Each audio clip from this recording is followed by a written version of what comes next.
قال الله تبارك وتعالى في كلامه المجيد أعوذ بالله من الشيطان الرجيم بسم الله الرحمن الرحيم أفمن يعلم أنما أنزل إليك من ربك الحق كمن هو أعمى إنما يتذكر أولو الألباب. قال المؤلف والمفسر رحمه الله تعالى يقول تعالى لا يستوي من يعلم من الناس أن الذي أنزل إليك يا محمد صلى الله عليه وسلم من ربك هو الحق الذي لا شك فيه ولا مرية ولا لبس فيه ولا اختلاف فيه بل هو كله حق يصدق بعضه بعضا لا يزاد شيء منه شيئا آخر فأخباره كلها حق وأوامره ونواهيه عدل كما قال تبارك وتعالى وتمت كلمة ربك صدقا وعدلا.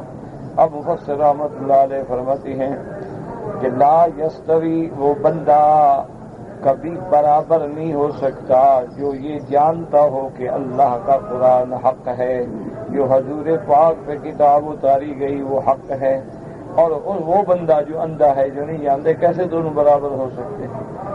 اسی لیے الحمدللہ آپ پچھلی آیات مبارکہ میں پڑھ رہے ہیں کہ اللہ تبارک و تعالی نے مشرک اور مومن کی مثال دی.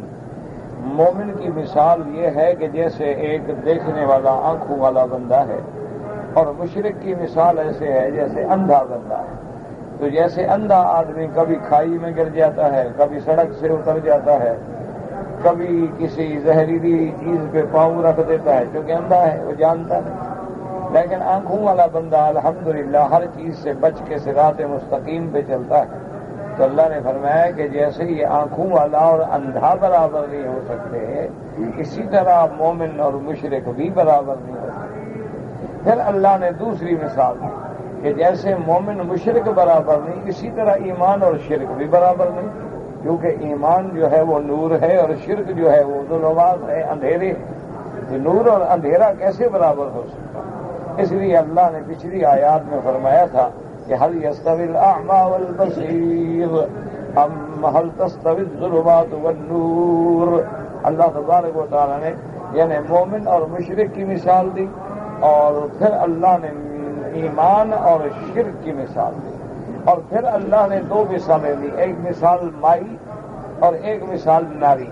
یعنی ایک مثال مائی یعنی جس کا تعلق پانی سے ہے، اور ایک مثال ناری جس کا تعلق آگ سے ہے.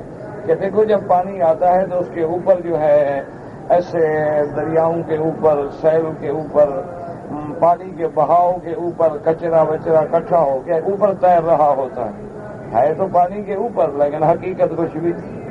اسی طرح یہ مثال ہو گئی مائی کہ جب وہ کنارے سے لگے گا تو گند وند ختم ہو جائے گا اور پانی اصل باقی رہے گا. اسی طرح ایک اللہ نے ناری مثال کہ تم سونے اور چاندی کو جب آگ میں ڈالتے ہو تو اس کا کھوڑ جو ہے وہ جل جاتا ہے اور اصل جو ہے وہ رہ جاتا ہے. تو اسی طرح ایمان تو باقی رہے گا اور کفر و شرک جو ہے وہ تو جل جائے گا، وہ دنیا میں بھی جل جائے گا اور آخرت میں بھی جل جائے گا. اس لیے اللہ نے فرمایا کہ ہم نے کھول کھول کے مثالیں دی ہیں تاکہ حق والے لوگ جو ہیں وہ اللہ کی بات کو سن سکیں. اسی طرح اللہ پاک نے فرمایا کہ دیکھو دنیا میں دو بندے ہیں، ایک بندہ وہ ہے جس نے ہماری بات کو سنا ہے اور اللہ کے فرمان پہ ایمان لایا ہے، حضور صلی اللہ علیہ وسلم کی اطاعت کی ہے، تو اللہ نے بھی اس کے لیے بدلہ جو ہے وہ جنت تیار کی. اسی طرح دوسرا آدمی وہ ہے کہ جس نے اللہ کی اطاعت نہیں کی، سرکار دو عالم صلی اللہ علیہ وسلم کی بات نہیں سنی. یہ جب قیامت میں آئے گا اور قیامت کے عذاب کو دیکھے گا، اگر اس کے پاس یعنی اس وقت تو کچھ ہی نہیں ہوگا، علی سبیل الفرض والتقدیر کہ اگر اللہ اس کو پوری دنیا جو جتنی زمین ہے سونا بھر کے دے دے اور یہ بدلے میں دے کے میرا فدیہ بن جائے تو فدیہ نہیں بنے گا. ان کے لیے بہت برا حساب ہوگا اور ان کا بہت بڑا ٹھکانہ ہوگا. اب اس آیت میں بھی اللہ پاک نے اسی بات کو سمجھایا کہ افمن یعلم انما انزل الیک من ربک الحق کمن هو اعمی، کہ میرا مدنی صلی اللہ علیہ وسلم وہ ایمان لانے والا جو تجھ پہ اتری ہوئی کتاب کو حق سمجھتا ہے، کیا وہ اور اندھا برابر ہے؟ بالکل نہیں. لیکن انما یتذکر اولو الالباب، لیکن ان ساری مثالوں سے، ان ساری آیات بینات اور دلائل سے وہی لوگ ہدایت پکڑتے ہیں جو صاحب عقل ہیں۔ اولو الالباب مانا اولو العقول، یعنی جن کو اللہ نے عقل عطا فرمائی ہے، لیکن جن کی عقلوں پہ پردہ پڑ گیا ہے، جن کے دلوں پہ مہریں لگ گئی ہیں، جن کی آنکھوں پہ اللہ نے پردے ڈال دیے، ان کو تو حق سمجھ ہی نہیں آتا۔ لاکھ ان کو قرآن سمجھائیں، لاکھ ان کو دلائل سمجھائیں، لیکن ان کے دماغ میں کوئی بات بیٹھتی ہے۔ اب اسی آیت کی مفسر تفسیر فرماتے ہیں، فرمایا کہ وہ آدمی جو ایمان لاتا ہے الذی انزل الیک یا محمد صلی اللہ علیہ وسلم، جو اللہ پاک نے آپ کی طرف اتارا ہے تیرے رب کی، یعنی کیا قرآن، کہ وہ قرآن حق ہے، الذی لا شک فیہ ولا مریۃ، جس میں کوئی شک نہیں، کسی قسم کا شبہ نہیں، ولا لبس فیہ ولا اختلاف، اور قرآن پاک میں نہ تو کوئی لفظ ہے، نہ کوئی خلاف، نہ کوئی جھگڑا ہے، بل ہوا حق کلہ، سارے کا سارا قرآن حق ہے، یصدق بعضہ بعضا، ایک دوسرے کی تصدیق کرتا ہے، اور اس میں کسی قسم کا تضاد نہیں، کسی قسم کا تعارض نہیں۔ فاخبارہ کلھا حق، اللہ کے قرآن نے جتنی خبریں دی ہیں وہ سچ ہے، وأوامرہ ونواہیہ عدل، اور اللہ نے قرآن میں جتنے مامورات بیان فرمائے ہیں یا جتنے منہیات بیان فرمائے ہیں وہ بالکل عدل ہیں۔ جیسے اللہ نے فرمایا وتمت کلمۃ ربک صدقا وعدلا، اللہ نے فرمایا کہ میرا مدنی جو قرآن ہم نے آپ پہ اتارا ہے، ایک بندہ وہ ہے جو ایمان اس میں لاتا ہے اور ایک نہیں لاتا، وہ کیسے برابر ہو سکتے ہیں؟ اور قرآن کی صداقت کی دلیل کیا ہے؟ یاد رکھو کہ اللہ کے قرآن میں اللہ نے جو بھی خبر دی ہے، آج 1423 سال گزر گئے، اللہ کے قرآن کی ایک خبر کو بھی دشمن یہ نہیں کہہ سکا کہ غلط ہے۔ یعنی اللہ نے قرآن میں خبر دی آدم علیہ السلام کی، کوئی نفی نہیں کر سکتا۔ اللہ نے خبر دی کہ نوح علیہ السلام کو حکم ملا، کشتی بنائی، کشتی پہ سوار ہوئے، طوفان آیا، ساری قوم غرق ہو گئی، نوح علیہ السلام بچ گئے، جودی پہاڑ کے کنارے کشتی لگی، لیکن آج تک تاریخ جھٹلا نہیں سکی کہ کہہ کہ نہیں جی نہیں، یہ واقعہ تو ہے ہی نہیں، کوئی طوفان ہی نہیں آیا، کوئی کشتی نہیں تھی، کچھ نہیں تھا۔ اللہ تبارک و تعالیٰ نے قوم عاد کی خبر دی، قوم سمود کی خبر دی، قوم لوط کی خبر دی، قوم نوح کی خبر دی، فرعون کی قوم کی خبر دی، اللہ نے قارون، شداد، حامان کی خبر دی، اللہ نے قرآن میں ذوالقرنین کی خبر دی، اللہ نے قرآن میں اصحاب کہف کی خبر دی، اللہ نے قرآن میں موسیٰ علیہ السلام اور خضر کی خبر دی، اللہ نے قرآن میں بی بی مریم کی خبر دی، عیسیٰ ابن مریم کی خبر دی۔ کوئی ایک واقعے کو دشمن کہہ سکے کہ جھوٹا ہے؟ اس سے بڑی دلیل کیا ہو سکتی ہے قرآن کے صداقت؟ اچھا، قرآن پاک نے 6 موٹی یاد رکھ رہے ہیں، موٹی باتوں میں 6 چیزیں ہیں جن کا اللہ کا قرآن حکم دیتا ہے، اور 6 چیزیں ہیں جن سے اللہ کا قرآن منع کرتا ہے۔ 6 چیزیں اللہ نے جن کا حکم دیتا ہے وہ کیا ہیں؟ شہادت اللہ الہ الا اللہ وان محمد الرسول اللہ، کہ اللہ کی توحید کا اقرار کرو، میرے مدنی کی رسالت کا اقرار۔ ایک یہ ہو گیا کلمہ شہادت۔ دوسری چیز کیا حکم دیتا ہے اوامر میں اہم کا؟ اقام الصلاۃ، نماز قائم کرو۔ تیسری چیز میں کیا حکم دیتا ہے؟ ایتاء الزکات، زکات ادا کرو اگر اللہ پیسے دے۔ چوتھی چیز کیا ہے؟ صیام رمضان، رمضان کے مہینے کا احترام کرو، روزے رکھو۔ پانچویں چیز کیا؟ حج البیت لمن استطاع الیہ سبیلا، اگر اللہ دولت دے، اللہ پیسہ دے تو زندگی میں ایک دفعہ حج کرے۔ اور اس کے بعد چھٹی چیز کیا؟ الاغتسال من الجنابۃ، کہ اگر بندہ یعنی ناپاک ہو جائے، جنوب میں ہو، احتلام میں ہو، یا اپنی بیوی سے مباشرت کرے تو غسل کرے جنابت سے۔ تو یہ چیزیں 6 ہیں، ان کا مسئلہ یعنی موٹی چیزیں میں ذکر کر رہا ہوں، ان کا اللہ نے حکم دیا۔ اچھا، نواہی کیا ہیں جن سے منع کیا؟ اللہ نے فرمایا کہ لا یشرکن باللہ شیئا، اللہ کے ساتھ کسی چیز کو شریک نہ کرو، ولا یسرقن، چوری نہ کرو، ولا یزنین، زنا نہ کرو، ولا یاتین ولا یقتلن اولادہن، اپنی اولاد کو قتل نہ کرو، پیدا ہونے کے بعد بچیوں کو مار دیتے ہیں جاہل۔ اللہ نے فرمایا خبردار ایسا نہ کرو کہ اپنی بچیوں کو زندہ درگور کر دو، جیسے وعد البنات کی عادت تھی جاہلیت میں۔ حتیٰ کہ ایسا رواج پکا ہو گیا تھا کہ جب ولادت کا وقت آتا نا تو عورت حکم دیتی کہ نیچے ایک گڑھا کھود دو، تو گڑھے کے کنارے پہ آ کے وہ بچہ جنتی تھی۔ اگر تو بچہ پیدا ہوتا تو دائی کو حکم دیتی کہ روک لو، اور اگر بچی ہو تو کبھی جانے دو گڑھے میں، تو گڑھے میں جاتے اور اوپر اسی وقت مٹی ڈال دیتے اور وہ مر جاتی۔ اللہ تبارک و تعالی نے منع فرمایا خبردار ولا یقتلن اولادہن، کہ اپنی اولادوں کو قتل نہ کرو۔ اور قتل کیوں کرتے تھے؟ علماء نے لکھا ہے کہ قرآن سے دو چیزیں ثابت ہوتی ہیں کہ وہ اپنی بچیوں کو، لڑکیوں کو قتل کرتے تھے بسبب الفقر والعار۔ بعض لوگ تو اس لیے قتل کرتے تھے کہ جی یہ لڑکی ہے نہ کمانے والی، نہ جنگ لڑنے والی، نہ ہمارے ساتھ مقابلہ کرنے والی، تو یہ تو خواہ کھانے کا لیے مسئلہ پیدا ہو گیا۔ اس کو اب جناب پالو پوسو، جوان کرو، پھر جہیز بناؤ، پیسے بناؤ، زیور بناؤ، پھر ایک اور آدمی کو پکڑ کے دے دو، یہ کیا بات ہوئی؟ اس لیے وہ لڑکی کو پسند نہیں کرتے تھے۔ اور بعض لوگ یہ سمجھتے تھے کہ جناب ہم اتنے بڑے خاندان کے لوگ ہیں، ہم اپنی لڑکی کسی دوسرے کو دیں تو یہ ہمارے لیے ہمارے ناک کٹ گیا کہ دوسرا بندہ جو ہے ہماری لڑکی کو گھر میں رکھے اور استعمال کرے۔ تو اس لیے جاہل جو تھے نا وہ اپنی لڑکیوں کو مار دیتے تھے۔ تو اللہ نے اس سے بھی منع فرمایا کہ خبردار اپنی لڑکیوں کو قتل نہ کرو۔ جہاں تک رزق کا تعلق ہے تو رزق تو اللہ دیتا ہے۔ اچھا، بہت سارے لوگ ہیں جن کا نہ لڑکا ہے نہ لڑکی ہے پھر بھی روزی تنگ ہے۔ بہت سارے لوگ ہیں جن کو اللہ نے بڑی اولاد دی ہے پھر بھی روزی میں برکت ہے۔ تو رزق تو اللہ کے ہاتھ میں ہے، تم رزق کی وجہ سے اولادوں کو کیوں قتل کرتے؟ اور اگر تم لڑکیوں کو عار سمجھتے ہو تو تم خود کس سے پیدا ہوئے ہو؟ آخر تمہاری ماں بھی تو کوئی لڑکی ہے، تمہاری ولادت بھی تو کسی عورت سے ہوئی ہے۔ تو اگر عورت کا وجود ہی نہ ہو تو پھر تو یہ توالد و تناسل جو ہے دنیا میں ختم ہو جائے۔ اور اسی طرح ایک بات یاد رکھ لیں کہ اب علوم جدیدہ نے، یعنی اب سائنس نے بھی اس بات کی تصدیق کر دی ہے کہ جہاں تک لڑکے کا یا لڑکی کے پیدا ہونے کا تعلق ہے اس میں عورت کا کوئی کام نہیں ہوتا۔ بہت سارے جاہل لوگ کہتے ہیں جی میں نے شادی کی، میری عورت سے لڑکیاں ہی پیدا ہوتی ہیں، بس یہ تو لڑکیاں ہی پیدا کرتی ہیں، اس سے لڑکا ہوتا ہی نہیں، یہ جہالت ہے۔ لڑکا ہو یا لڑکی اس کا تعلق باپ کے جرسومے سے ہوتا ہے، عورت کا اس میں کوئی دخل ہی نہیں ہوتا۔ عورت کی مثال تو ایسے ہے جیسے زمین ہے، اور زمین میں جو بیج ڈالو گے وہی نکلے گا۔ گندم ڈالو گے تو گندم پیدا ہوگی، اور شعیر ڈالو گے تو شعیر پیدا ہوگی، اور چاول کو ہوگے تو چاول پیدا ہوں گے۔ عورت کا تو اس میں قصور ہی نہیں ہوتا کہ لڑکی کیوں ہوتی ہے، یہ مرد کی بات ہے۔ مرد کے جرسومے میں اللہ نے مرد لکھا ہے تو مرد پیدا ہوگا، اور عورت لکھی ہے تو عورت پیدا ہوگی۔ اس میں عورت کا کوئی مسئلہ ہی نہیں ہے، جاہلوں نے بنا رکھا۔ اسی طرح پھر یہ بھی یاد رکھیں کہ حضور پاک کی سب سے پہلے بیٹی پیدا ہوئی۔ اس لیے علماء اور فقہاء لکھتے ہیں کہ جو مسلمان شادی کریں اور ان کے گھر میں پہلے بچی پیدا ہو تو وہ مبارک ہوتی۔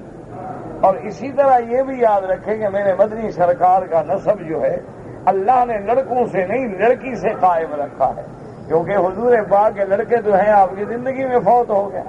حضور صلی اللہ علیہ وسلم کا کوئی لڑکا زندہ نہیں رہا، بلکہ جوانی تک بھی نہیں پہنچا اور پہلے فوت ہو گئے۔ ما کان محمد ابا احد من رجالکم ولکن رسول اللہ وخاتم النبیین۔ اب حضور کا جو نسب ہے وہ سارا بی بی فاطمہ سے چلا ہے، یعنی حضور کی 4 بیٹیاں ہیں، سیدہ فاطمہ الزہرا، سیدہ رقیہ، سیدہ ام کلثوم، سیدہ زینب رضوان اللہ علیہن اجمعین۔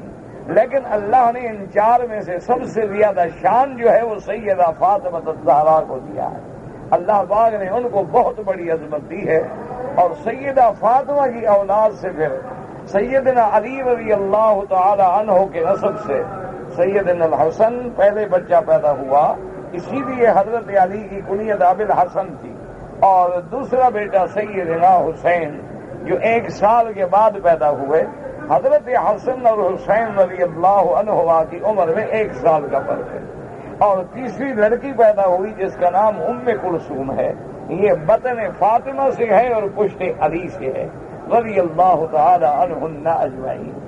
لیکن یہ جاہل فرقے جو ہے نا وہ حسن حسین کا نام تو لیتے ہیں، بی بی ام کلثوم کا نام نہیں لیتے۔ وہ اس لیے نہیں لیتے کہ اگر لڑکی مان لیں تو اس سے شادی کی حضرت عمر نے، تو حضرت عمر بنتے ہیں داماد حضرت علی، یعنی حضرت علی ہے داماد محمد مصطفیٰ، اور حضرت عمر جو ہیں وہ ہیں داماد علی رضوان اللہ علیہم اجمعین۔ اس لیے یہ اس بیٹی کا نام ہی نہیں دیتے۔ اچھا کبھی مجبور بھی ہو جائیں، کیونکہ ریکارڈ کتابیں ساری بھری پڑی ہیں کہ حضرت علی نے شادی کر دی اپنی بیٹی کی، تو کہتے ہیں نہیں، اصل میں بات یہ تھی کہ حضرت عمر نے حضرت علی پہ بڑا جبر کیا اور حضرت علی ڈر گئے کہ کیا کریں، حضرت عمر کا مقابلہ نہیں کر سکتے تھے، تو انہوں نے ایک جنی لڑکی کو اپنی بیٹی کی شکل میں ایک جنیہ کو تیار کیا اور اس کی شادی جو حضرت عمر سے کر دی۔ اپنی بیٹی کی شادی نہیں کی، ایک جنیہ جو تھی اس کو ام کلثوم کی شکل میں تیار کیا۔ حضرت عمر سمجھے کہ حضرت علی کی بیٹی ہے، یعنی اب آپ سمجھیں پہلی بات کہ حضرت علی ڈر گئے، جو ڈر گئے تو مشکل کشا کیسے ہوئے، حاجت روا کیسے ہوئے؟ پھر ایک عقیدہ تو ختم کرو نا اپنا، کہ جو آدمی ڈر جاتا ہے وہ کسی کا حاجت روا نہیں بن سکتا۔ اور دوسری بات یہ ہے کہ اس سے بڑا جھوٹ ہے حضرت علی بولیں کہ ہو تو جنی اور کہیں میری لڑکی ہے، اس کا معنی ہے نعوذ باللہ حضرت علی جھوٹ بھی بولتے تھے، اور حضرت علی لوگوں کی لڑکیوں کو پکڑ کے دوسروں سے شادی بھی کرا دیتے تھے، نعوذ باللہ ثم نعوذ باللہ۔ محبت میں آ کے کتنے بڑے الزام لگا رہے ہو۔ اللہ تبارک و تعالی جھوٹ اور حق کو سمجھنے کی توفیق عطا فرمائے۔ تو اب آپ دیکھیں کہ سارا جو نسب ہے سید کا، کہ سید یا حسنی ہوگا یا حسینی ہوگا، یعنی اس کا نسب یا حضرت حسن سے ملے گا تو حسنی کہلائیں گے، حضرت حسین سے ملے گا تو حسینی کہلائیں گے، حضرت علی سے ملے گا تو علوی کہلائیں گے، بی بی فاطمہ سے ملے گا تو فاطمی کہلائیں گے، اور تمام کے تمام جو ہیں وہ کرشی کہلائیں گے، اور کرشی کے باوجود ہاشمی کہلائیں گے، کیونکہ قریش جو ہے بڑا قبیلہ ہے اور بنو ہاشم جو ہے اس کی ایک شاخ ہے، اسی کی شاخ ہے، اصل قریش ہے، قریش سے بنو ہاشم ہیں، بنو ہاشم سے پھر بنی عبد المطلب ہیں، بنی عبد المطلب میں عبداللہ ہیں، اور عبداللہ کے لال سیدنا محمد الرسول اللہ صلی اللہ علیہ وآلہ آلہ واصحابہ وسلم تسلیما کثیرا کثیرا۔ تو اللہ کے دین کو سمجھیں تو اللہ نے فرمایا میرا مدنی، اس سے بڑے قرآن کی دلیل کیا ہے کہ قرآن نے جو خبر دی ہے، بتاؤ کوئی خبر غلط ہے؟ اور قرآن نے جو اوامر بیان کی ہے یا جو نواہی بیان کی ہے، ایک بتلاؤ کہ جھوٹا ہے؟ اللہ نے ان چیزوں کا حکم دیا کرو، اور ان چیزوں کا حکم دیا کہ نہ کرو۔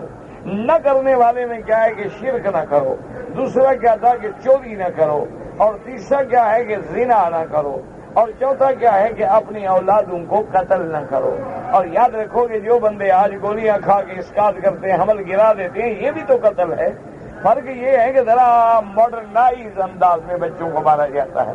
وہ جاہل تھے، وہ گڑھا کھودتے تھے، اب گڑھا نہیں کھودنا پڑتا، بس گولی کھانی پڑتی ہے، اب تو انجیکشن لگانا پڑتا ہے۔ بات تو ایک ہی ہے نا، کسی کو ڈنڈے سے مارو یا کسی کو زہر دے کے مارو یا کسی کو ٹیکا لگا کے مارو، بات تو ایک ہے۔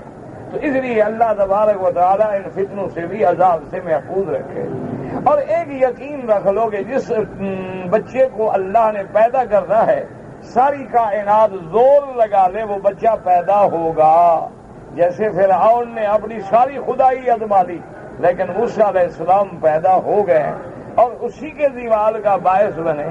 اور میرے رب کا کمال یہ ہے کہ پھر موسیٰ علیہ السلام کو کسی دوسرے ملک میں نہیں پالا پوسا کہ جب تکڑا ہو جائے آ جائے، فرمایا نہیں، فرعون بدبخت تیرے گھر میں موسیٰ کو پالوں گا اور تیرے گھر میں تربیت دے گا، تیرے گھر میں رہے گا، تیرے گھر میں جوان ہوگا اور تیری گردن توڑے گا۔ کہ اللہ تبارک و تعالی جب فرائض کو مارتے ہیں تو موسیٰ پیدا کر دیتے ہیں۔ تو اس لیے فرمایا کہ لا یقتلن اولادہن، اور حکم دیا ولا یاتین ببہتان یفترینہ بین ایدیہن وارجلہن۔ اللہ نے فرمایا کہ بہتان نہ باندھا کرو۔ کیا مانا؟ کہ بچہ کسی کا ہے اور عورت کہہ دے کہ تیرا ہے۔ جیسے ہوتا ہے نا کہ آدمی بیچارہ چھٹی پہ چلا گیا، وہ تو 2 سال کے بعد واپس آیا، نعوذ باللہ عورت نے زنا کیا، حمل کسی دوسرے کا ہے، بچہ خاوند واپس آیا تو کہا بچہ تیرا ہے۔ سوال ہی پیدا نہیں ہوتا اور کس کا ہو سکتا ہے بچہ؟ تو یہ افترا ہے۔ بین ایدیہن وارجلہن، 2 ہاتھوں اور 2 پاؤں کے درمیان۔ کیا مانا؟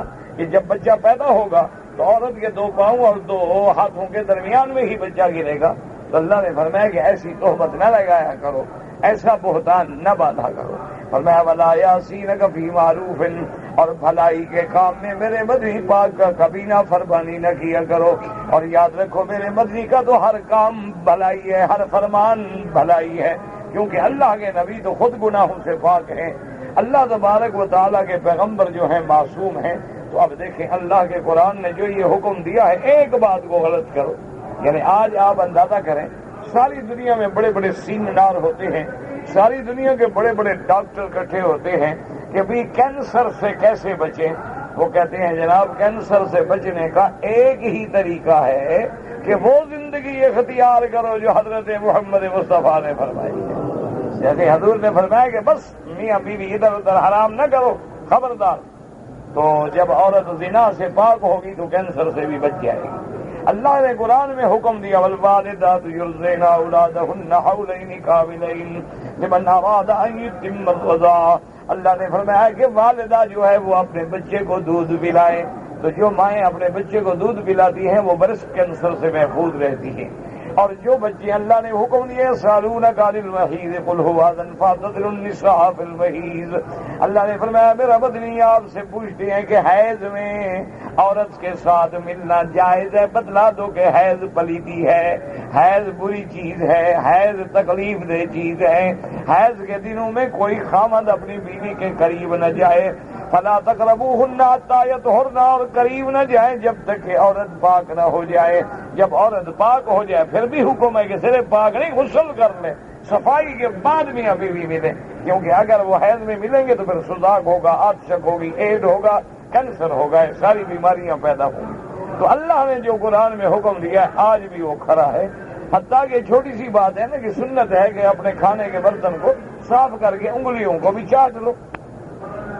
اچھا یہ ہمارے جو جدید لوگ ہیں نا، ماڈرنائز لوگ ہیں، کاؤ بوائے قسم کے، ان کے نزدیک انگلیاں چاٹنا جو ہے عیب شمار ہوتا ہے، یعنی بال بڑھانا اور پھٹی ہوئی پتلون پہننا یہ تو عیب شمار نہیں ہوتا۔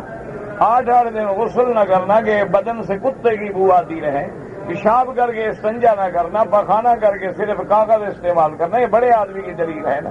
اللہ تبارک و تعالیٰ ایسی بڑائیوں سے ہمیں بچائے، اور اللہ ہمیں نظافت ایمان نصیب فرمائے، اللہ ہمیں طہارت ایمان نصیب فرمائے۔ تو بہرحال یعنی اسلام کا حکم ہے کہ برتن میں تھوڑی چیز میں چھوڑا کرو، صاف کیا کرو، اور برتن کو صاف کر کے چاٹ لو۔ اب پوری دنیا نے تحقیق کر لی ہے کہ کھانے کے ہضم کے لیے اللہ نے ان انگلیوں میں انزائم رکھے ہیں، تو جو لوگ اپنی انگلیاں چاٹ لیتے ہیں ان کے معدے کی تکالیف نہیں ہوتی، کیونکہ ان انزائم سے کھانا ہضم ہو جاتا ہے۔ اور جو لوگ لوہے کے چمچے کو چاٹتے رہیں گے تو لوہے کے چمچے میں کہاں سے انزائم آ جائیں گے۔ اس لیے ہمیشہ دیکھیں کہ ایک چھوٹی سی بات ہے لیکن ساری دنیا وہاں آ گئی جہاں حضور محمد مصطفیٰ نے فرمایا صلی اللہ علیہ وآلہ آلہ واصحابہ وسلم۔ اسی طرح میرے محبوب نے فرمایا کہ اگر تمہارے برتن میں کتا منہ مار لے، فرمایا 7 دفعہ دھو اور 1 دفعہ فاعفروہ بالتراب، مٹی کے ساتھ مل کے دھو۔ اب ساری دنیا کی تحقیق آ گئی جدید کہ کتے کے منہ میں جو جراثیم ہیں ان کو آگ میں بھی ڈال دو تو نہیں مرتے، جب تک مٹی نہ رگڑو مرتے ہی مٹی سے ہیں۔ لیکن حضور نے 1400 سال پہلے خبر دی، اور آج تک دنیا کا کوئی مائی کا لال اس خبر کو غلط نہ کر سکا۔ اب دیکھیں نا کہ حضور پاک صلی اللہ علیہ وسلم نے 1400 سال پہلے خبر دی کہ جب بچہ پیدا ہوتا ہے تو وہ 3 اندھیروں میں ہوتا ہے۔ وہ 3 اندھیرے کیسے ہوتے ہیں؟ وہ ایک اندھیرا تو یہ ہے کہ ماں کے رحم کے اندر ہے، اور اسی طرح ایک اندھیرا یہ ہے کہ رحم کے اندر ایک جھیلی ہے جس میں بچہ چھپا ہوا ہے، اور پھر رحم جو ہے وہ ماں کے پیٹ کے اندر ہے۔ تو یہ 3 اندھیریوں میں بچہ پیدا ہوتا ہے، اس لیے اللہ کے فرماتے ہیں فی ظلمات ثلاث، کہ 3 اندھیریوں میں وہ بچہ ہوتا ہے چھپا ہوا۔ اچھا اسی طرح قرآن و حدیث نے ہمیں خبر دی کہ جب بچہ ماں کے پیٹ میں ہو تو سر اوپر ہوتا ہے اور ٹانگیں نیچے ہوتی ہیں، اس کنڈیشن میں بچہ ماں کے پیٹ کے رحم کے اندر ہوتا ہے، اور جب پیدا ہوتا ہے تو کلٹی کھاتے ہیں حضرت، سر پہلے نکلتا ہے ٹانگیں بعد میں نکلتی ہیں۔ انا ہدیناہ السبیل، اللہ فرماتے ہیں ہم نے اس کو رستہ بتلایا کہ کیسے نکلنا ہے۔ خدا کی شان ہے نا، اگر ٹانگیں پہلے نکلتے سانس ہی بند ہو جاتی، اللہ فرماتا ہے اس کی گردن جلدی نکالو، سانس نکلنے کے قابل تو ہو نا، چلو ٹانگیں 2 منٹ کے بعد باہر آ جائے گی، ٹانگوں میں کیا فرق پڑتا، سانس تو اس نے منہ سے لینی ہے، اس لیے اس کو جلدی آنا چاہیے باہر۔ تو اب یہ تحقیق ہو گئی، آج دنیا کا ایک بہت بڑا ڈاکٹر ہے، کیتھی مور اس کا نام ہے، جو ایمبریالوجی کا بہت بڑا ڈاکٹر ہے، اس نے جب قرآن پڑھا تو اعتراف کیا، وہ کہتا ہے میں تو حیران ہو گیا کہ 1400 سال پہلے سرکار دو عالم کو میڈیکل کی تعلیم کس نے دی تھی؟ وہ کہتا ہے یہ دلیل ہے کہ وہ اللہ کا سچا نبی ہے، اور اس کو اللہ تبارک و تعالیٰ نے باخبر کیا. ورنہ جہاں حضور پیدا ہوئے وہاں میڈیکل کالج تو بڑی بات ہے، عام کالج بھی نہیں تھا، عام مدرسہ بھی نہیں تھا، سکول نہیں تھا، پرائمری سکول نہیں تھا. اور حضور پاک وہ بات بتا رہے ہیں کہ جو 1400 سال کے بعد ڈاکٹر پہنچے ہیں اس پہ. تو اللہ تبارک و تعالیٰ کے پیغمبر نے جو بات کی خبر دی ہے. اچھا دیکھیں نا، اللہ نے فرما دیا تھا والخیل والبغال والحمیر لترکبوها وزینۃ ویخلق ما لا تعلمون. اللہ نے فرمایا میرے بندے میں نے تیرے لیے گھوڑے پیدا کیے ہیں، والخیل والبغال تیرے لیے خچر پیدا کیے، میں نے تیرے لیے گدھے پیدا کیے، لترکبوها تاکہ سواری کرو اور تم بار برداری کرو، وزینۃ اور تیرے لیے یہ چیزیں باعث فخر ہیں، باعث زینت ہیں، باعث عزت ہیں. لترکبوها وزینۃ اور فرمایا ویخلق ما لا تعلمون اور ہم ایسی ایسی چیزیں ایجاد کریں گے، پیدا کریں گے جو تم ابھی نہیں جانتے ہو. یعنی ابھی تیرے سامنے کیا ہے؟ گھوڑا ہے، خچر ہے، اونٹ ہے، لیکن اللہ نے فرمایا ایسی چیزیں آئیں گی. آج دیکھ لو کاریں آ گئی، آج دیکھ لو ہوائی جہاز آ گئے، آج دیکھ لو دنیا میں بحری جہاز آ گئے، آج دیکھ لیں صواريخ آ گئے، میزائل آ گئے. آج دنیا میں جدید اللہ نے 1400 سال پہلے کر دیا. گھبراؤ نہیں، یخلق ما لا تعلمون، ہم ایسی چیزیں پیدا کریں گے جن کو تم ابھی جانتے بھی نہیں. اور کون بنائے گا؟ میرا اللہ. بندہ فرمایا علم الانسان ما لم يعلم، ہم انسان کو ایسا علم دے دیں گے جو نہیں جانتا. ہم اس کو سکھلا دیں گے کہ لوہے کو کیسے پگھلانا ہے، ہم اس کو سکھلا دیں گے کہ زمین سے معدنیات کیسے نکالنی ہے، ہم ان کو سکھلا دیں گے کہ دنیا کے نظام کو کیسے چلانا ہے. اور اپنے انبیاء کے ذریعے ہم لکڑی کا کام کرنا سکھلائیں گے تو نوح علیہ السلام کو نجار بنا دیں گے. ہم زراعت کا کام سکھلائیں گے تو آدم علیہ السلام کو کھیتی باڑی سکھلا دیں گے. اور اگر ہم لوہے کا کام سکھلائیں گے تو داؤد علیہ السلام کے ہاتھوں میں لوہا نرم کر دیں گے. وَأَلَنَّا لَهُ الْحَدِيدَ، اللہ نے فرمایا کہ اس کے ہاتھ میں ہم نے لوہے کو نرم کر دیا. أَنِ اعْمَلْ صَابِغَاتٍ وَقَدِّرْ فِي السَّرْدِ وَاعْمَلُوا صَالِحًا. میرے پیغمبر داؤد لوہا آپ کے ہاتھ میں گرم کرنے کی بھی ضرورت نہیں، جدھر چاہو موڑ لو. اور حضرت داؤد علیہ السلام زرہیں بنا رہے ہیں اور یہ ساری چیز جو ہے چیزیں بنا رہے ہیں. اچھا آپ دیکھو بلڈنگوں میں تم محراب بناتے ہو، گنبد بناتے ہو، بڑے بڑے پلر بناتے ہو. اللہ نے فرمایا کہ یہ چیزیں تو ہم نے سلیمان علیہ السلام کے دنوں میں ہم نے جنوں کو تابع کر دیا. یعملون له ما یشاء من محاریب وتماثیل. اللہ نے فرمایا ہم نے جنوں کو تابع کر دیا کہ میرے سلیمان کے لیے محل بنائیں، محراب بنائیں، ان کے لیے بڑی بڑی چیزیں ایجاد کریں، بڑی بڑی دیگیں بنائیں، بڑی بڑی چیزیں تیار کریں. اور حضرت سلیمان علیہ السلام کے زمانے میں جو تعمیر ہوئی مسجد اقصی کی، آج دنیا کے بڑے سے بڑے آرکیٹیکٹ بھی نہیں بنا سکتے. اللہ نے فرمایا چلو تم تو بندے ہو، میں جب سکھانے پہ آوا اوحا ربک الی النحل ان اتخذی من الجبال بیوتا ومن الشجر ومما یعرشون. اللہ نے فرمایا کہ ہم نے شہد کی مکھی کو حکم دیا ہے کہ پہاڑوں پہ گھر بنائے، درختوں پہ گھر بنائے. ثم کلی من کل الثمرات. اللہ نے فرمایا کہ پھر ہم نے اس شہد کی مکھی کو حکم دیا ہے کہ سارے جہان میں اڑتی پھری رہو اور ہر باغ میں جا کے کھاؤ اور سب کچھ کھا پی کے پھر یہاں اور میرے بندے کے لیے شہد بناؤ. اور اللہ نے فرمایا اس کو ہم نے حکم دیا گھر بناؤ. تو کیسے گھر بناتی ہے؟ آپ نے دیکھا ہے کسی بڑے سے بڑے آرکیٹیکٹ کو دکھاؤ کہ وہ چھتا ہوتا ہے نا جو مکھی کا، شہد کی مکھی کا، اس عمارت کا انداز کیسا ہے؟ ایسی مسدس عمارت ہے کہ کسی کا باپ بھی نہیں بنا سکتا. ایسے نقشہ بنایا ہے ماشاءاللہ. اچھا اس میں سڑکیں ہیں، راستے ہیں، ملکہ کا گھر الگ ہے. اچھا پھر باقاعدہ پہرے دار ہیں، ملکہ ہے، اس کا بادشاہ ہے. اچھا پھر اس کے لیے سیکورٹی کا ایسا انتظام ہے کہ تم تو انسان ہو کے دہشت گردوں کو نہیں پکڑ سکتے ہو نا. لیکن مکھی جو ہے وہ ایسے جو زہریلی چیز کھا کے آئے اس کو ڈنڈے مار مار کے باہر مار دیتی ہیں، اس میں بیٹھنے نہیں دیتی تاکہ ہماری جو شہد ہے وہ خراب نہ ہو. یہ سارا انتظام کس نے کیا؟ تم نے سکھایا. اللہ پاک نے فرمایا ساری چیزیں دیکھنے کے بعد بھی تم مجھے نہیں مانتے. اچھا ایمان سے کہو تمہارے پیروں نے بھی کوئی چھتا بنایا ہے؟ نہیں، اس میں ہنسنے کی کیا بات ہے یار. جن کو تم جاتے ہو شہباز، قلندر، علیدہ، پہلا لمبر، نہ حضرت علی نے بھی کوئی چھتا بنایا؟ خدا کے کعبے میں کھڑے سچی بات کرو. حضرت حسین شہید ہو گئے تھے، یہ جھوٹی بات ہے؟ شہید ہو گئے بچوں سمیت یا اکیلے؟ تو حضرت علی وہاں نہیں پہنچے مشکل کشا کے، وہیں دور گئے ہوئے۔ حقل کرو، بیٹے کو بچانے کے لیے نہیں پہنچا، تیری کشتی میں پہنچ جاتا ہے، یا علی مدد۔ انا للہ و انا الیہ راجعون، یعنی حضرت حسین تو شہید ہوں اور پورے خاندان کے ساتھ، یا عورتیں بچی یا حضرت زین العابدین بچے، سارا خاندان 72 آدمی شہید ہو۔ اچھا تھے بھی عرب میں، یہ بھی نہیں کہ دوسرے ملک میں تھے، حضرت علی کو پہنچنے میں مشکل تھی، جہاز نہیں ملا، ٹکٹ نہیں لے سکے، وقت پہ نہیں پہنچے۔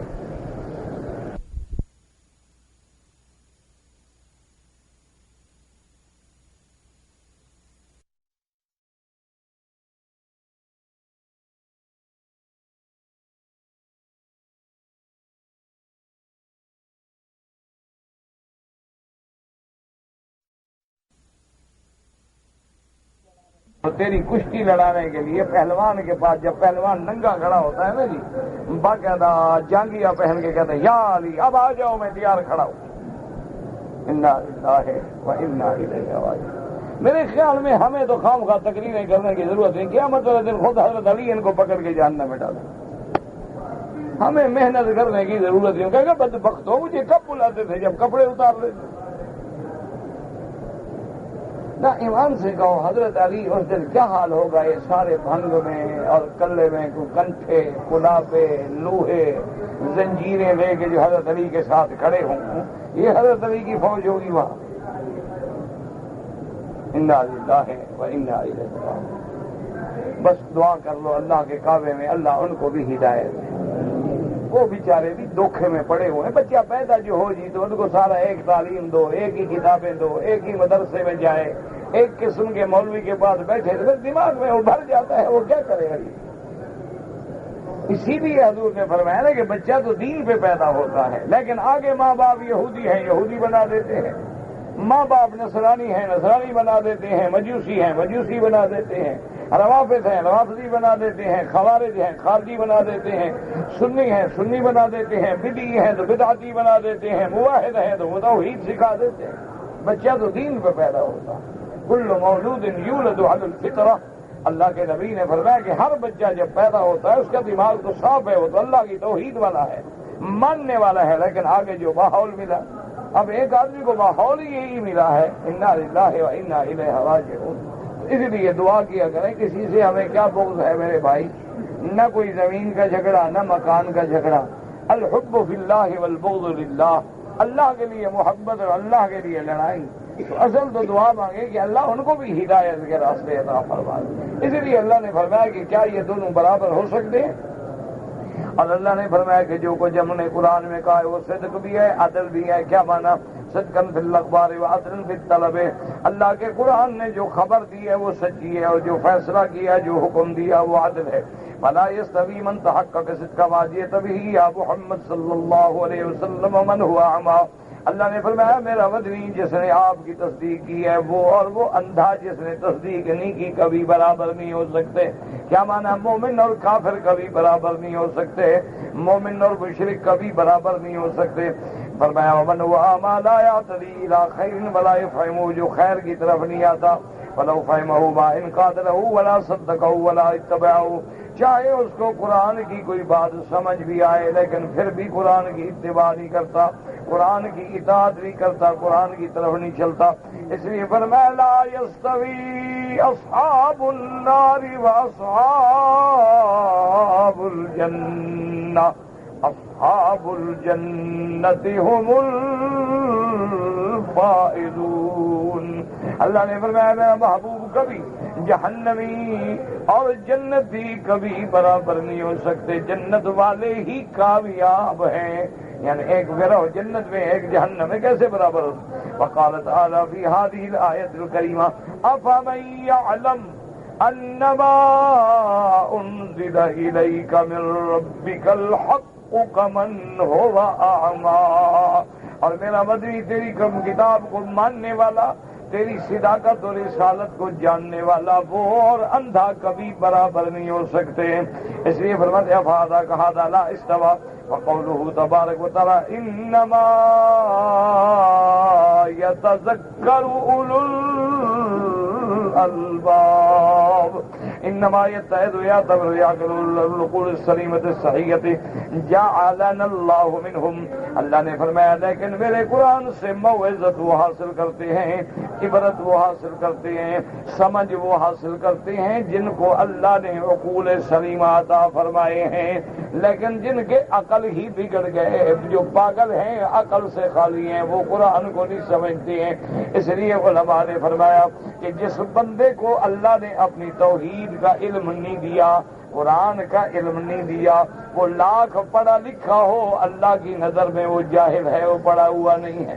اصل علم ہے معرفت باری تعالیٰ کی, اللہ کی معرفت حاصل ہو, اللہ تبارک و تعالیٰ کی ذات و صفات کو جانے, انبیاء کی رسالت و صداقت کو جانے. اگر ان کو نہیں جانتا لاکھ دنیا کا علم ہو گیا, جو مالک کو نہ پہچانے وہ کیسا عالم ہے. اللہ تبارک و تعالیٰ سے دعا کریں اللہ ہمیں صحیح دین کی علم عطا فرمائے. کہتے ہیں جی کہ عورت کو طلاق دینے کا حق ہے. بالکل نہیں. اگر عورت کو طلاق دینے کا حق ہوتا نا جی تو آپ عمرے پہ آتے انشاءاللہ وہ طلاق بھیج دیتے. یہ شکر کرو کہ عورت کو حق نہیں, کہ طلاق مرد کے ہاتھ میں ہے, عورت کے ہاتھ میں نہیں. ہاں, عورت کو اسلام نے خلو کا حق دیا ہے. خلو کا معنی یہ ہوتا ہے کہ اگر عورت اور خاوند کی میاں بیوی کا گزارا نہیں ہو سکتا, بیوی جو ہے وہ اپنے خاوند کے حقوق ادا نہیں کر سکتی, نفرت ہو گئی, جھگڑا ہو گیا, کوئی بغض پیدا ہو گیا, کوئی ایسی حالات پیدا ہو گئے کہ اب وہ جانتی ہے کہ میں خاوند کو جب دیکھ نہیں سکتی تو حقوق کیا ادا کروں گی, اور وہ مطالبہ کرے تو اس کو کہتے ہیں خلو. کہ وہ قاضی کو جا کے درخواست دے اور قاضی پھر اس کو بلائے گا, تحقیق کرے گا, اس کے بعد وہ عورت کو حکم دے گا کہ خاوند نے جو تم پر مہر وغیرہ دیا ہے وہ واپس کرو. وہ واپس کرے گی, پھر بھی خاوند سے طلاق دلائیں گے, لیکن کہتے اس کو خلو ہے. اب یہ ہے کہ کوئی عورت طلاق دے دے, یہ حق اسلام نے نہیں دیا ہے.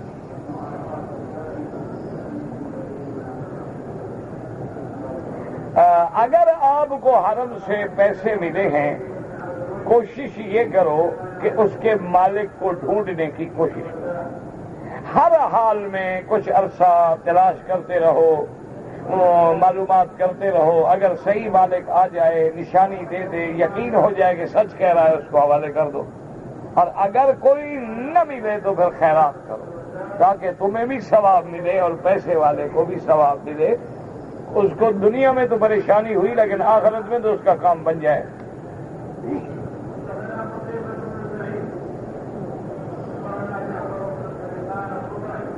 اگر ایک عورت کی شادی ہوئی, 2 سال نکاح رہا, 7 سال ساتھ رہے, جھگڑا ہو گیا, خامد نے بیوی کو والدین کے گھر میں بھیج دیا لیکن طلاق نہیں دی, تو اب وہ لڑکی دوسری شادی نہیں کر سکتی جب تک پہلے خامد سے نکاح طلاق حاصل نہ کرے. اگر اس سے طلاق حاصل کیے بغیر دوسری جگہ شادی کر لے, نکاح کر لے, وہ زنا شمار ہوگا, اور اولاد جو ہے وہ اولاد بھی زنا ہو. جب تک پہلا نکاح باقی ہے دوسری شادی نہیں ہو سکتی.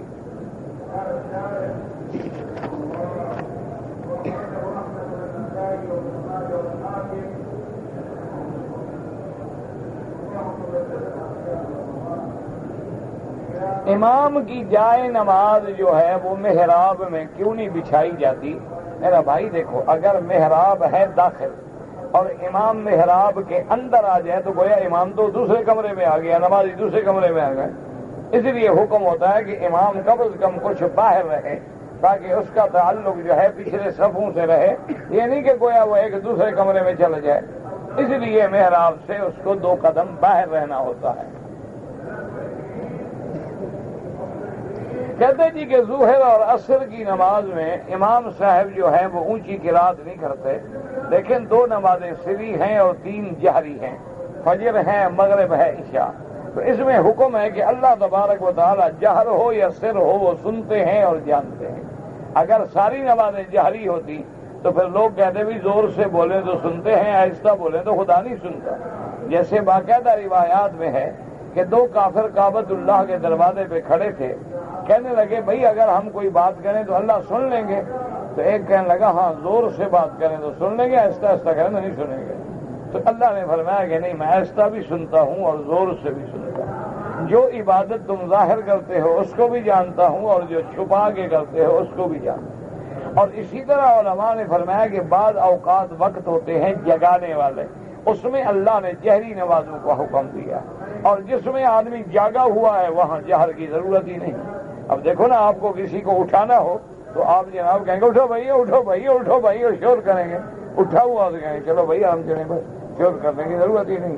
تو اللہ تبارک و تعالیٰ کی نمازوں میں بھی حکمتیں ہیں کہ یہ صبح سے نماز کی نیند کا وقت ہے، اسی طرح مغرب اور عشاء بھی غفلت کا وقت ہے، نیند کا وقت ہے، تغیر کا وقت ہے، ایک عالم کے بدلنے کا وقت ہے. اس لیے اللہ نے اس میں جہری رکھی ہے اور باقی میں سرے رکھی ہیں. داڑھی کے بال کتنے لمبے ہوں؟ ایک مشت.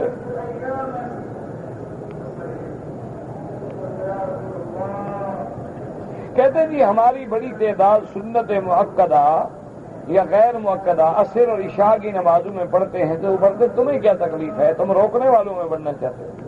اللہ کے بندے کوئی پڑھتا ہے اس کو پڑھنے دو، جو نہیں پڑھتے اس پہ محنت کرو. نماز وہ پڑھتے ہیں، تکلیف تمہیں ہے. مؤکدہ ہو یا غیر مؤکدہ، نفل ہوں، سب پڑھو. کہتے ہیں جی کہ اہل حدیث ہوں یا دیوبندی یا بریلوی کب پیدا ہوئے کوئی نہیں، بعد میں تو کوئی سب حضور کی سنت کے تابع ہیں. فرقہ باطلہ کو چھوڑ دو، باقی سب قرآن و حدیث کے تابع ہیں. اب دیکھو نا، حرم کے کتنے دروازے ہیں، لیکن جس سے داخل ہو کہاں آ رہے ہو؟ کعبے میں. یہ تو نہیں کہیں گے کہ یار بیوقوفی کی بات ہے، اتنے دروازے کیوں بنائے؟ سب کو ایک دروازے سے گھسنا چاہیے تھا. لیکن اگر آپ کعبے کے اندر آ رہے ہیں کسی دروازے سے آ جائے. امام ابو حنیفہ کے دروازے سے آئیں، امام شافعی کے دروازے سے آئیں، امام مالک کے دروازے سے آئیں، امام احمد بن حنبل کے دروازے سے آئیں، کیونکہ ان سب کا اصل جو ہے وہ کتاب اللہ اور سنت رسول اللہ صلی اللہ علیہ وعلی آلہ واصحابہ وسلم تسلیما کثیرا. ہمارا جہاز جو ہے 4 بجے یہاں سے روانہ ہوگا اور 8 بجے پاکستان اترے گا. بہرحال یہ کوئی مشکل مسئلہ نہیں ہے.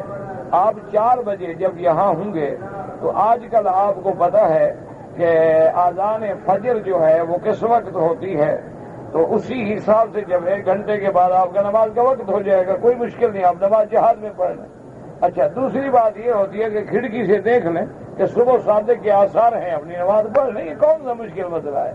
اللہ کے بندے، جس نے پڑھنی ہے تو مشکل ہے ہی نہیں، اور جس نے نہ پڑھنی ہو 1000 بہانہ، کوئی مشکل نہیں ہے. اب تو کوئی مسئلہ ہی نہیں ہے کہ ماشاءاللہ سعودی ایئر لائن والوں نے اللہ جزا دے، اور اللہ دوسرے مسلمان ایئر لائن کو بھی توفیق دے کہ انہوں نے باقاعدہ اپنے ہر ہوائی جہاز میں مسجد بنا دی ہے.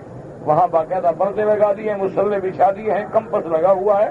آرام سے آؤ، قبلہ دیکھو، ٹائم دیکھو، ہر چیز دیکھو، نماز پڑھو. اچھا، اور کمپنی ہو پائلٹ سے پوچھ لیں، ایئر ہوسٹس کو کہیں کہ میں نے نماز پڑھنی ہے، مجھے بتاؤ کہ ٹائم کب ہے اور کعبہ کس طرف ہے. میں نے اپنی بیوی کو 1-2 بار کہہ دیا کہ میں نے تمہیں طلاق دی. ہو گئی طلاق جناب. اچھا، تم یہ اچھا کرتے ہو کہ پہلے طلاق دے کے پھر مسئلے پوچھنے کی کیا ضرورت؟ مجھے آپ سمجھائیں کہ طلاق تو دے دیتے ہو پہلے، پھر آگے مولوی سے مولوی جا کے طلاق کو اندر سے کھینچ کے نکال کے لے آئے گا باہر. اللہ کے بندے، گولی تو تم نے مار دی، بس بات ختم ہو گئی. یا تو پہلے پوچھو کہ جی میرا بیوی سے جھگڑا ہے، بتائیں میں کیا کروں، میں طلاق دینا چاہتا ہوں، مجھے بتائیں کہ سنت کے مطابق طلاق دینے کا کیا طریقہ ہے. تو تمہیں عالم سمجھائیں گے کہ بھئی طلاق حیض میں نہ دو، حمل کی حالت ہے تو طلاق نہ دو، اور عورت جب حیض سے پاک ہو جائے تو میاں بیوی آپس میں نہ ملیں، اس طہر کے اندر پھر 1 طلاق دو، تاکہ طلاق رجعی ہو کہ طلاق کے بعد ہو سکتا ہے کہ بیوی نرم پڑ جائے، سلو ہو جائے، تو تم رجوع کر لو، کوئی تکلیف نہیں ہوگی، کوئی جھگڑا نہیں ہوگا، کوئی نکاح کی ضرورت نہیں ہوگی. بس کہہ دو کہ میں نے رجوع کیا، رجوع ہو گیا، بات ختم ہو گئی. لیکن جب تم طلاق دے کے مسئلہ پوچھو گے تو اب مولوی بیچارہ کیا کرے گا؟ اگر ایک عورت کو حیض ہے تو روزہ رکھے بالکل نہیں، نہ نماز پڑھے نہ روزہ رکھے، لیکن فرق یہ ہے کہ نماز کی حیض والی عورت پہ قضا نہیں ہوتی، یعنی بعد میں پاک ہونے کے بعد نمازوں کی قضا نہیں کرے گی، لیکن جتنے روزے رہ جائیں ان روزوں کی قضا کرے گی، وہ روزے اس کو رکھنے ہیں، چاہے وہ ایک ایک کر کے رکھے یا سارے اکٹھے رکھے۔ اگر عورت برقع اور نقاب، مجھے نہیں پتا نقاب آپ کس کو کہتے ہیں اور برقع کس کو کہتے ہیں، بہرحال اسلام کا حکم یہ ہے کہ عورت پردہ کرے اور عورت کے سر کے بالوں سے لے کر ناخن پاؤں تک عورت ہے اور سارے بدن کو چھپانا ضروری ہے۔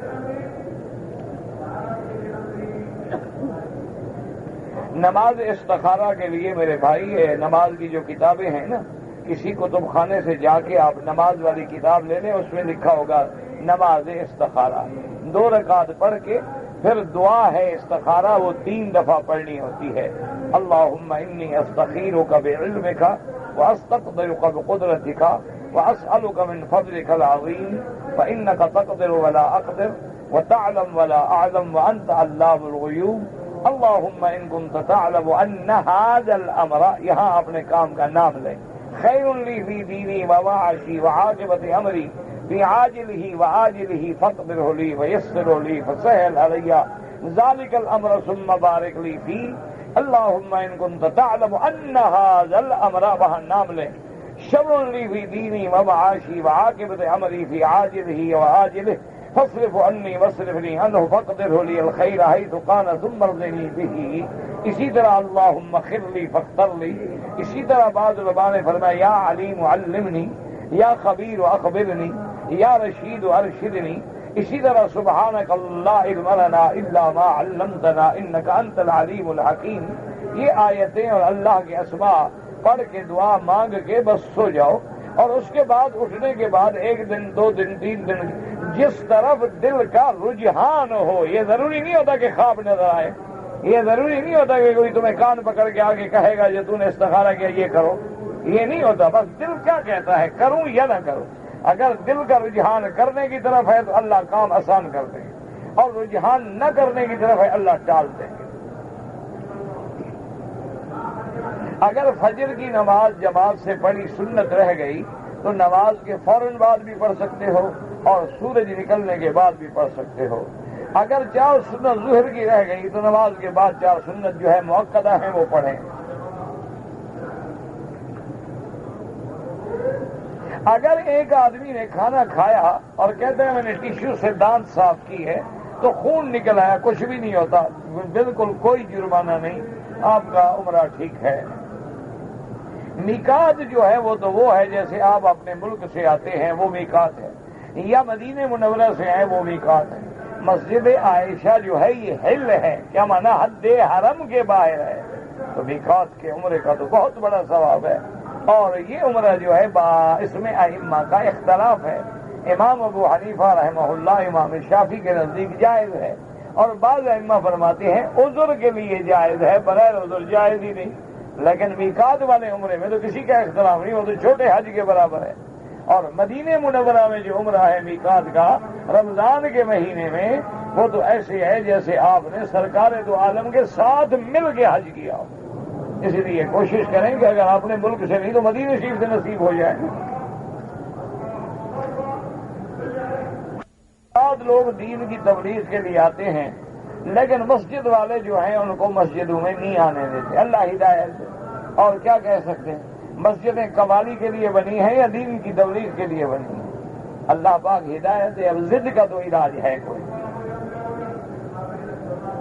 کہتے جی مسجد میں جو ٹوپیاں پڑی ہوتی ہیں وہ ہم استعمال کر لیں، وہ ہوتی ایسی ہیں انشاءاللہ کہ کوئی چوری لے ہی نہیں جا سکتا۔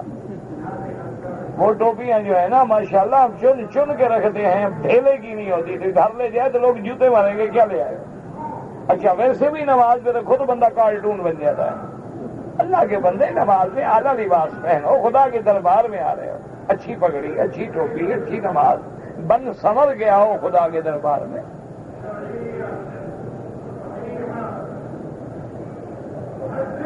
میری والدہ 90 سال کی ہو گئی، میری خواہش ہے ان کو لے آؤں، اللہ نصیب کرے بھائی۔ میں پاکستان سے عمرے کی نیت سے آیا، لیکن میں نے احرام جدے سے باندھا ماشاءاللہ. تو اگر آپ کراچی پوچھ لیتے تو سارے علماء کو فوت تو نہیں ہو گئے. اگر یہ مسئلہ کراچی پوچھ لیتے کیوں غلطی کرتے ہیں؟ بہرحال اب ایک بکری دم پڑ گئی ہے آپ پہ اور عمرے میقات سے بھی محروم ہو گئے. میں نے شیمپو استعمال کیا ہے احرام کی حالت میں. اگر شیمپو میں خوشبو ہے سارے بدن پہ استعمال کیا دم پڑ گئی. اگر چھوٹا سا ذرا لگایا دھو ڈالا پھر دم نہیں، خیرات کر دو. اگر میں نے احرام جو ہے ادمان کی بجائے جدے سے باندھا دم پڑ گئی.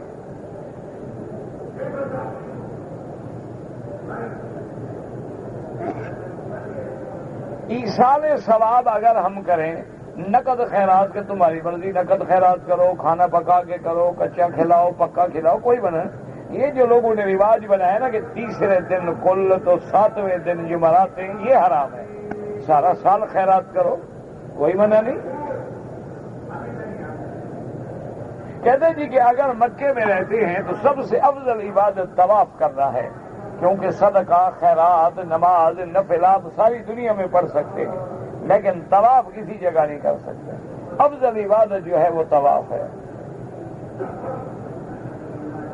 زکوٰۃ کے پیسے جو ہیں آپ چاہیں مکے میں خرچ کریں، آپ چاہیں تو اپنے ملک میں غریبوں کو بھیج دیں. کوشش یہ کیا کریں کہ زکوٰۃ جو ہے وہ دینی مدرسوں میں بھیجا کریں، کیونکہ دینی طالب العلم جو قرآن و حدیث پڑھ رہے ہیں وہ زیادہ حقدار ہیں. کیونکہ باقی لوگ جو ہے اس دور میں کون قرآن حدیث پڑھتا ہے ماں سوا غریبوں کے. امیروں کے بچے تو یونیورسٹیوں میں پڑھتے ہیں، کالجوں میں پڑھتے ہیں.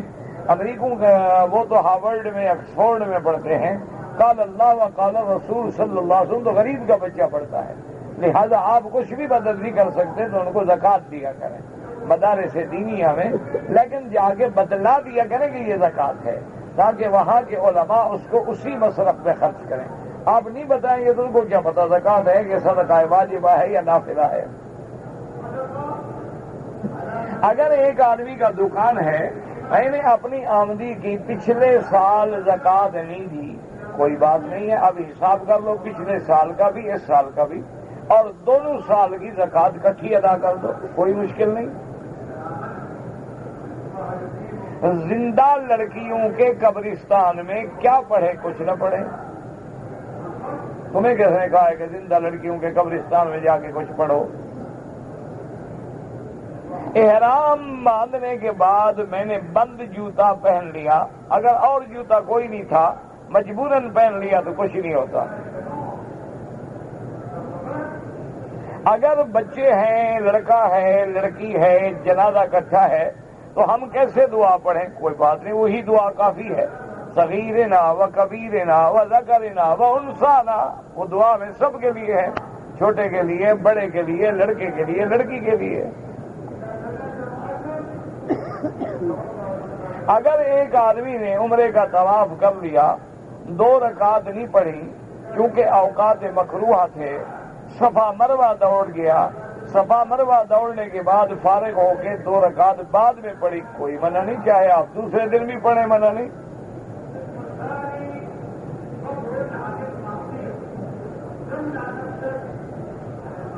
نماز جنازہ میں جو تمہیں دعا یاد ہے نا بس وہی پڑھا کرو. یہ تو علماء کرتے ہیں کہ اگر جنازے میں آدمی زیادہ ہیں تو وہ جمع کا صیغہ کر دیں گے، اللہم اغفر لهم وارحمهم وتجاوز عنهم واعف عنهم واکرم نزلهم وادخلهم في الفردوس الاعلى، اللهم بدل دارهم خيرا من دارهم وبدل اهلهم خيرا من اهلهم، اللهم نقهم الخطايا ونقى الثوب الابيض من الدنس واغسل خطاياهم من الماء والثلج والبرد. تمہیں جو یاد ہے وہ پڑھ لو بس کافی ہے. اگر ایک آدمی نے غسل جنابت کیا ہے تو غسل جنابت کے بعد وضو کرنا. غسل جنابت سے پہلے طریقہ یہ ہے کہ اپنے بدن کو اچھی طرح دھو ڈالیں، اس کے بعد وضو کریں جیسے نماز کا وضو کرتے ہیں، کیونکہ فرض غسل کے اندر 3 چیزیں تو فرض ہیں نا، کلی کرنا، ناک میں پانی لینا اور سارے بدن پہ پانی بہانا، یہ 3 چیزیں ضروری ہیں. تو پہلے آپ نماز کی طرح وضو کر کے پھر سارا پانی بہانے، پھر دوبارہ وضو کی ضرورت نہیں ہے. لیکن اگر غسل سے پہلے آپ نے وضو کا ارادہ ہی نہیں کیا، نیت ہی نہیں کی، تو اب غسل کے بعد پھر دوبارہ وضو کرنا.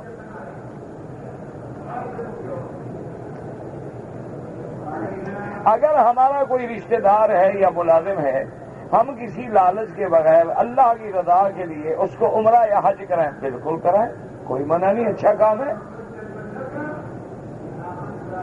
اگر رمضان المبارک میں عورت روزے پورے کرنے کے لیے گولیاں کھانا شروع کر دے تاکہ حیض نہ آئے، روزے بھی پورے ہو جائیں اور عبادت بھی پوری ہو جائے، بالکل جائز ہے، کوئی منع نہیں۔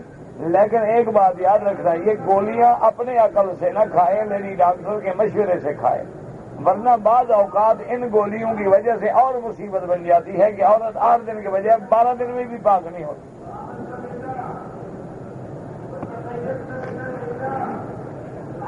کتابیں مانگتے اللہ دے گا تمہیں، ہمارے پاس کہاں ہے کہ ہم دے دیں گے؟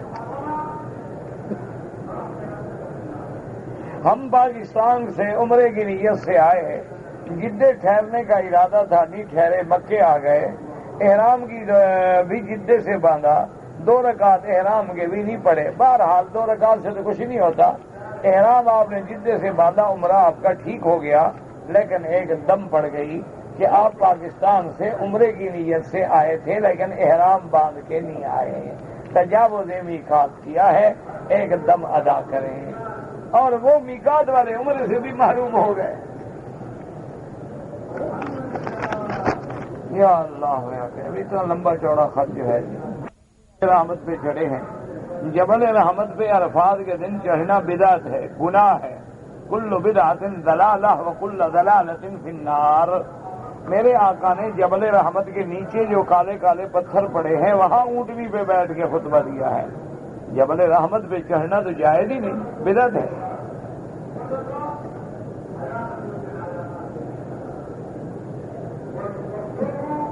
اللہ ایک، رسول ایک، ہاں جی بالکل، بات اپنی ہے، بات تو اپنی، زبان جو اپنی اپنی ہے تو بات تو اپنی اپنی ہوگی، ورنہ میاں بیوی ایک، وہاں 2 کیوں ہو جاتے ہو؟ یہ کیا بات، ایک دلیل ہے، بات ایک، زبان ایک، اپنی اپنی، یہ کوئی دلیل ہے؟ اسلام ہے، قرآن کی آیت پڑھی ہے، اب ایسے دھکے لگا رہے ہو دماغ سے۔ جہالت کا کیا علاج ہے؟ میں نے زمین بیچ کے ویزا خریدا ہے، اللہ ہدایت دے، اللہ کام دے۔ مجھے خارش کی بیماری ہے، میں نے داڑھی مڈا ڈالی، آپ علاج کرا کے پھر داڑھی رکھ لیں، اللہ پاک فائدہ دیں گے۔ اگر کوئی ایسی بیماری کی مجبوری ہے تو اللہ نیتوں کو اور دلوں کو جانتے ہیں، ہم تو نہیں جانتے۔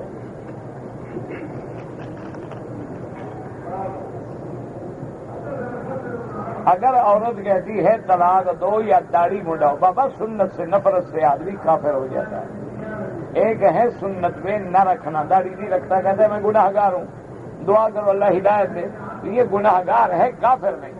ایک آدمی کہتے نہیں داڑھی منڈاؤ ورنہ مجھے طلاق دو، صاف بات ہے کہ نفرت ہے اس کو داڑھی سے، تو جب حضور کی سنت سے نفرت ہے اس کو طلاق دو۔